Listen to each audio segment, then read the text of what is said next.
living for others.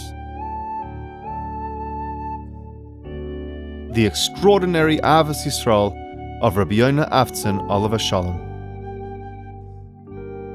Rabbi Yona Avtzon was a man known for his many talents.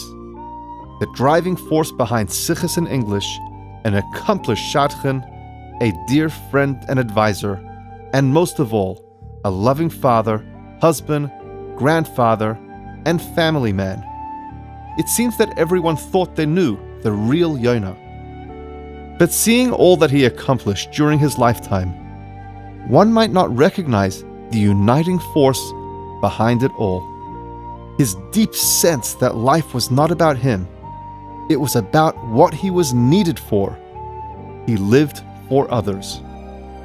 Born on the 6th of Adar, 1957, to Rabbi Meir and Rebbetzin Chiana Avtzon, Rabbi Yona grew up steeped in a tradition of giving. Watching his parents welcome and care for others from all walks of life, spiritually and materially, even as they devotedly raised their own 15 children, Bli Ayin Hara, Rabbi Yona learned to emulate those traits, and they would go on to follow him throughout his life. As a young man, he set out for New York to study in the Rebbe's yeshiva. He was introduced to and married his wife Rivka. May she live and be well. Together they built a home founded firmly on Torah and mitzvahs, a home always open to family and guests alike. Rabbi Yona's caring nature extended far beyond his home. He was always going out of his way to help others in any way he could. I told him that I had 6 tapes that I produced from a lecture series on the Hebrew alphabet, and that perhaps he would want to sell those tapes in Sichos in English. At that time, Sichos in English was also selling tapes of different Hasidic ideas. And he listened to the tapes, and he came back a few days later, and he said to me, "You know, Ari, I think we should do a book out of it." I said, "Are you serious?" He says, "Yeah." And he helped me, he directed me exactly how to get the book from the cassettes onto paper, and he worked with me to reveal my talents. He had such a warm, outgoing personality that everybody felt like he was their best friend. I wouldn't even need to speak to him. Yena was already taking care of me.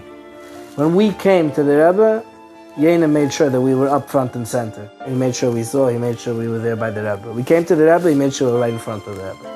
He helped several young men looking for work or trying to build their new businesses by finding them jobs at Sichos in English. No favor was too big for him, and no kindness was beneath his dignity, and he expected nothing in return, because it was never about him.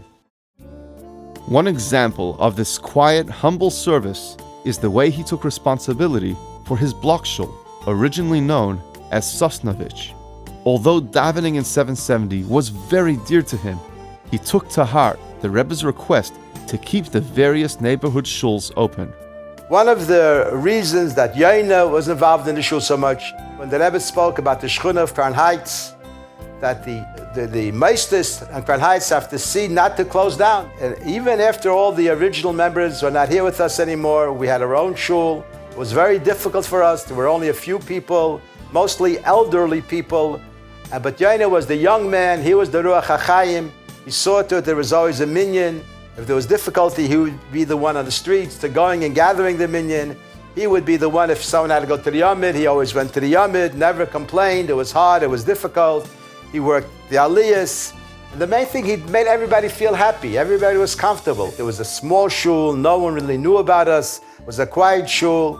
And yet, Yona worked with such diligence, with such mesiras nefesh, with such involvement, as if it was like the biggest thing in the world. You only knew one thing. Is Yona here? If Yona is here, we know that everything is taken care of. There's nothing to worry about. There'll be a minyan, there'll be a kiddush when necessary, there'll be a bal tefillah.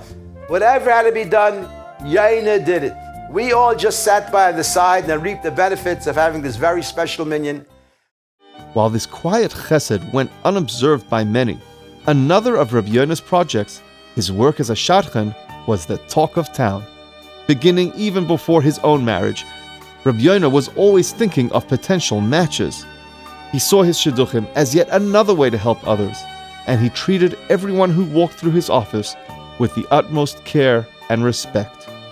He would spend many, many hours in his office trying to think of ideas of how to match a boy and a girl. Yona did 5 of the 6 shidduchim of the children, my children that are married so far. And his involvement in shidduchim was thorough and complete and total. For those who consulted with Rabbi Yona, he was a source of hope and an anchor of calm through sometimes stormy waters. He was always interested in our well-being, and he was always keeping abreast, asking me what's going on and what's doing with this one and what's doing with that one. Over the past 15 years, especially, Rabbi Yona devoted large chunks of his day and night to answering emails, phone calls, and messages from parents and their children. Though the work was tiring, disappointing, and often thankless, he kept at it. And he was someone who was compassionate about helping out some families that needed the help. And even if he wouldn't get any money from them, he would do it because he wanted to help them. And this is what was so special about him. As the Rebbe said many times, that the way we bring Mashiach is by having more children. And therefore, he saw it his mission and his goal to do whatever he could within his capacity to make more shidduchim. And he worked tirelessly on this. I would call him in the middle of the night, and he would scream at me and say, "Why are you calling me?" And yet he would still answer my questions. Rabbi Yona never gave up on anyone or got burnt out. He treated every successful shidduch as if it were his first, his excitement overflowing. Every time he would make another shidduch, if it was number 350 or 375, he would call me up with such a smile. You could see the smile through the phone. How he would say, "Rachmiel, I made by the 376th shidduch." It was a passion of his. It was something that he lived with. He used his wisdom to push a shidduch forward. He was involved in the simcha. I believe he came to every single one of my weddings. He schlepped down to Toronto to celebrate with us at the conclusion of a successful shidduch. During his lifetime, Rabbi Yona was zeicha to assist in thousands of shidduchim and bring almost 400 to fruition. While he celebrated each match, he was never content, so long as there was someone out there still in need of his assistance. There's a Rebbe that keeps track of what we do.